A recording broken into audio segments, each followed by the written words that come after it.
गुरुब्रह्मा गुरुर्विष्णू गुरुर्देहो महेश्वरा गुरु साक्षात परब्रह्म तस्मयं श्री गुरुवे नमः।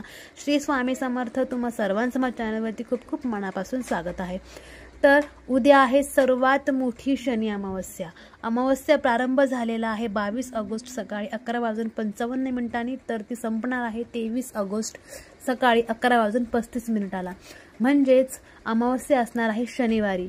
कारण की हिंदू धर्मामध्ये उदय तिथीनुसार आपण कोणतीही अमावस्या पौर्णिमा पकडत असतो, म्हणून उद्या दिनांक 23 ऑगस्ट रोजी आहे सर्वात मोठी शनी अमावस्या।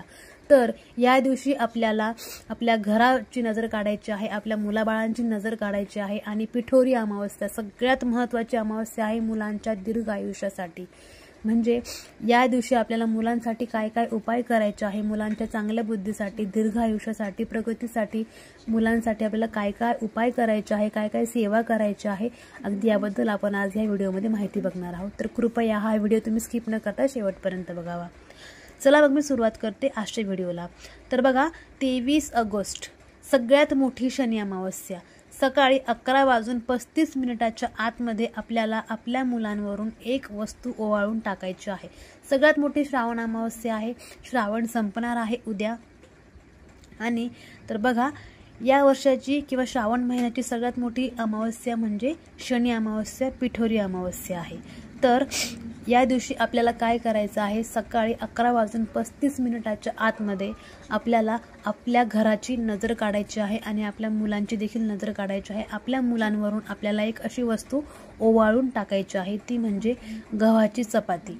तर बघा सकाळी सकाळी गव्हाची पोळी करायची आहे। तर सगळ्यांच्याच घरामध्ये सकाळी सकाळी स्वयंपाक होतोच। तर जर तुमच्या घरात 2 मुलं असतील तर तुम्ही 2 चपात्या घ्या, 3 मुलं असतील तर 3 चपात्या घ्या।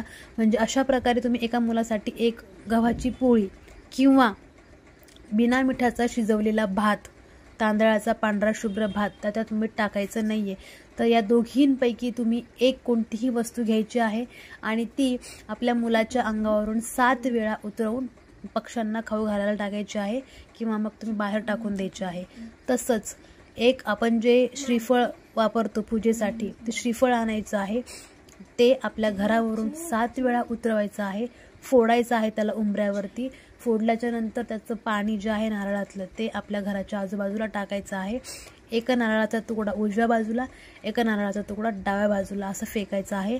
किंवा जर तुम्ही फ्लॅट सिस्टीममध्ये राहत असाल तर कुणालाही आपण केलेल्या उपायाचा त्रास होऊ नये यासाठी ते नारळ फोडलं आहे ते एका कोपऱ्यात टाकून यावं किंवा घराच्या बाहेर लांब कुठेतरी एका कोपऱ्यात टाकून यावं, जेणेकरून तिथे कोणाही ओलांडला जाणार नाही किंवा कोणाचा स्पर्श होणार नाही। अशा ठिकाणी ते नारळ आपल्याला ठेवून यायचं आहे। बघा कोणतंही आपण कर्म करतो, अमावस्येला असो, पौर्णिमेला असो, इतर दिवशी असो, कधीही असो, ते कर्म असं असलं पाहिजे की त्याच्यामुळे आपल्यापासून कोणालाही त्रास झालेला नाही पाहिजे। जर आपल्यामुळे कोणाला त्रास होत असेल तर ते कर्म काही कामाचं नाही, त्या कर्मापासून केलेलं कोणतंही पुण्यफळ आपल्याला मिळत नसतं।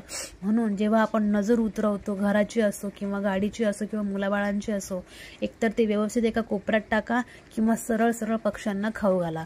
तर बघा असे आपल्याला उद्या 2 उपाय करायचे आहे। त्यानंतर सगळ्यात महत्त्वाचं म्हणजे उद्या श्रावण महिना संपत आहे, तर उद्या आपल्याला करायचा आहे रुद्राभिषेक। आत्तापर्यंत श्रावण महिन्यात जर कोणी रुद्राभिषेक केला नसेल तर उद्याचा दिवस अतिशय उत्तम आहे। रुद्राभिषेक करायला अजिबात विसरू नका। रुद्राभिषेक कसा करायचा आहे माझी याची लिंक ह्या चॅनलवरती आहे, तुम्ही ती सर्च करा, तुम्हाला मिळून जाईल।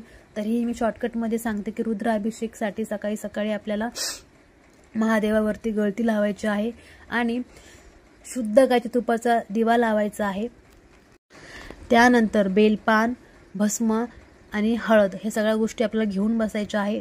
तुम्ही एकतर जलाभिषेक करा, दुग्धाभिषेक करा किंवा पंचामृताचा अभिषेक करा, पण रुद्राभिषेकसाठी तर आपण स्वच्छ पाणीच वापरलं पाहिजे, कारण की ते पाणी नंतर आपल्याला पिण्याच्या पाण्यात वापरायचं आहे, त्याचं तीर्थ घ्यायचं आहे। म्हणून रुद्राभिषेक करताना शक्यतो जलाभिषेकच करा तुम्ही।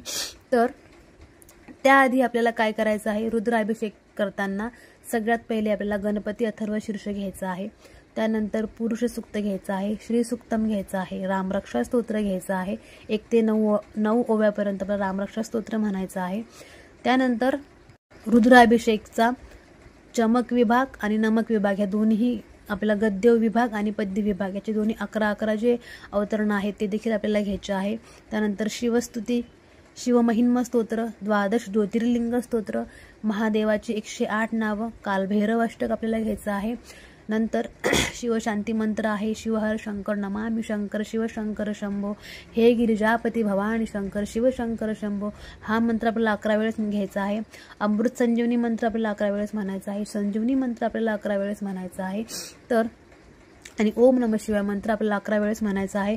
महामृत्युंजय मंत्र देखील आपल्याला 11 वेळेस घ्यायचा आहे. तर अशा प्रकारे आहे रुद्राभिषेक. तो करायला ॲटलिस्ट 1 तास तरी तुम्हाला लागणार म्हणजे लागणार. त्याच्यामुळे ज्यांनी कोणी अजूनही या श्रावण महिन्यामध्ये तुम्हाला वेळ नसेल भेटला किंवा रुद्राभिषेक तुमच्याकडनं झालेला नसेल तर उद्याचा दिवस हा रुद्राभिषेकसाठी अतिशय महत्त्वाचा आहे. त्यानंतर उद्याच्या शनिवारी आपल्या मुलांसाठी आपल्याला उद्या आपल्या मुलांचं कणकेचा दिवा बनवून त्यांचं औक्षण करायचं आहे. शनी अमावस्या आहे, शनिवार आहे, श्रावण महिन्यातला शनिवार आहे. त्यामुळे प्रत्येक शनिवारी तर हा उपाय केला पाहिजे श्रावण महिन्यातल्या.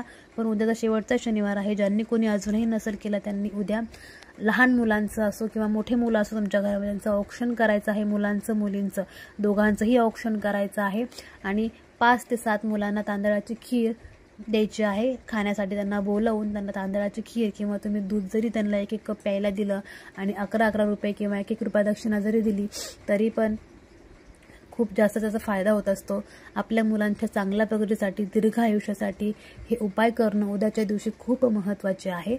तर उद्या आहे पिठोरी अमावस्या आणि मी हे सगळे उपाय सांगितले आहे. तुम्ही नक्कीच करा आणि आवडली असेल माहिती नक्की जास्तीत जास्त लोकांपर्यंत शेअर करा आणि तोपर्यंत चॅनलला सबस्क्राईब करा. भेटूया अशाच पुन्हा छान नवीन माहितीसोबत. तोपर्यंत श्री स्वामी समर्थ.